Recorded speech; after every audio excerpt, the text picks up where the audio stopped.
Welcome along to this video, and today we're going to be covering a little bit of paint peeling. You can see in this vehicle behind me, it's an older vehicle, and unfortunately where we live in Western Australia, the UV is quite harsh and it gets the sun the entire day. So you can see the clear coat is peeling quite badly, it's faded quite badly also on the roof, and we're going to cover a few things. A lot of people think you can just sand it down or put a bit of colour over the top of that or a bit of clear and it's going to fix the issue.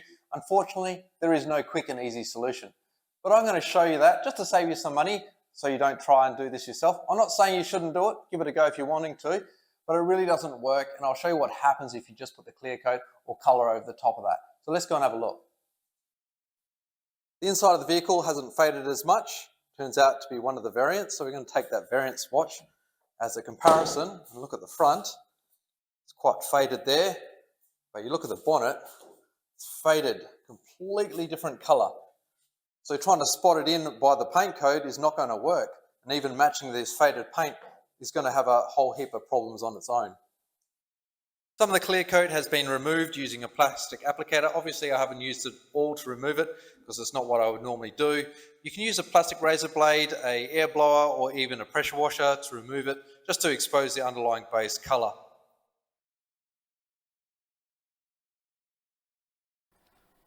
I'm just now spraying a bit of wax and grease remover over the areas we're working on, kind of to simulate a bit of clear coat. But you can still see the patchiness and mapping damage there. Patchiness is still there, and the edges, the old deteriorated clear coat. So whether using a spray can or a spray gun,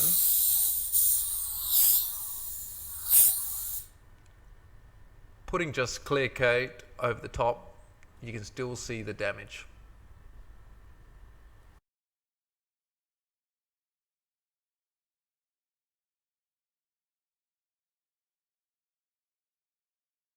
What I'm doing now is just sanding a bit with a 1200 grit wet and dry, just to flatten down the clear coat. And you can see already, even with 1200, I'm sanding through to the primer. There it is. Now even if you manage to get the edge smooth, see that primer? The colour there is so thin, the chance that you are going to sand through to the primer. And inevitably, taking off that faded colour, you can see the colour difference, the original colour kind of come through. I've done a bit more sanding and you can see that I've sanded through to the primer there, and also the colour itself, I've brought back the original colour, although I have damaged the metallic. And over here, I've just removed the flaky paint and just left the faded colour underneath. Just putting the clear coat on. I don't know if you can see, but the clear coat's just struggling a little bit with the aerosol. It's not really designed to spray horizontal, vertical. I'll show you that a little bit more detail later.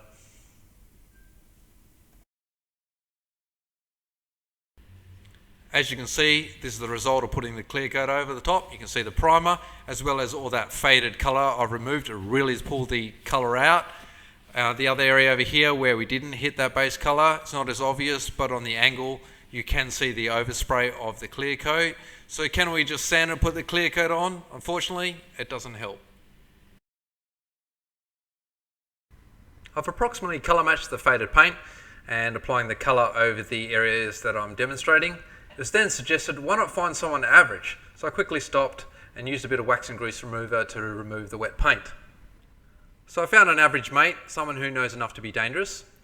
And yes, you should be priming around this area here. Well, there should be a lot of things we should be doing and shouldn't be doing.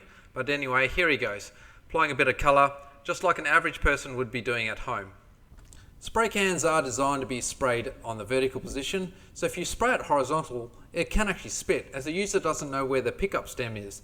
So if the stem is at the top, it will pick up a bit of paint and propellant and hence spit. Whereas if it's vertical, the stem is actually in the paint. So we let the paint dry off, but you can still see the edge where the paint and the colour meet. So paint doesn't actually fill, people might think it does. And we look at the other area here where I sanded more, you can still see the mapping, the outline. The colour match itself matches okay, which does surprise me. I've asked the colour just to be blend a little bit better. Let's see how we go.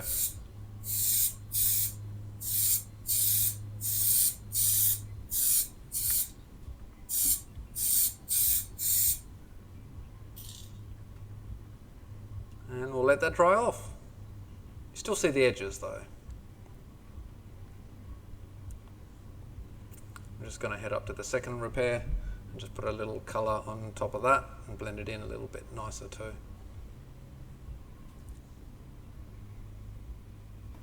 And the clear coat's now going on. You really want to make sure that clear goes on nice and glossy. But you can still see the area of repair, all that mapping of the paint and the colour. And now just on the edges, just putting a bit of blending thinner, make it a little less obvious. Initially you might think it looks good, but can you see the overspray here where the old meets the new? And when we change the angle, if we get down lower, you can still see the mismatch here of the colour, just the way that a metallic lays. The repair up here, you can see the mapping, and just down here, the areas of repair that we worked on. And if we change the angle as well, you can see it just looks a little patchy or square.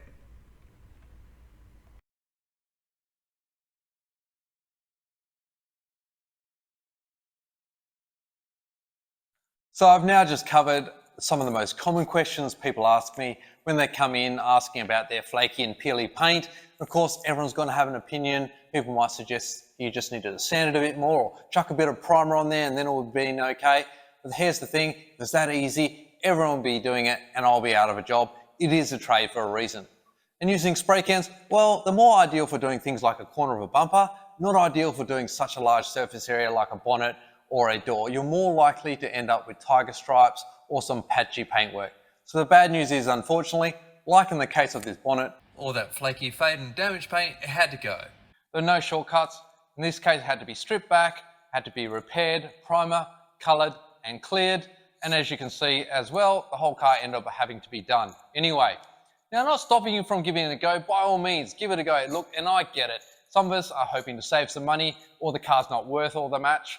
Look, maybe you'll be happy with the result, but all I'm trying to do is make you aware of some of the issues that you might be facing, especially if you are inexperienced. Once again, thanks for watching.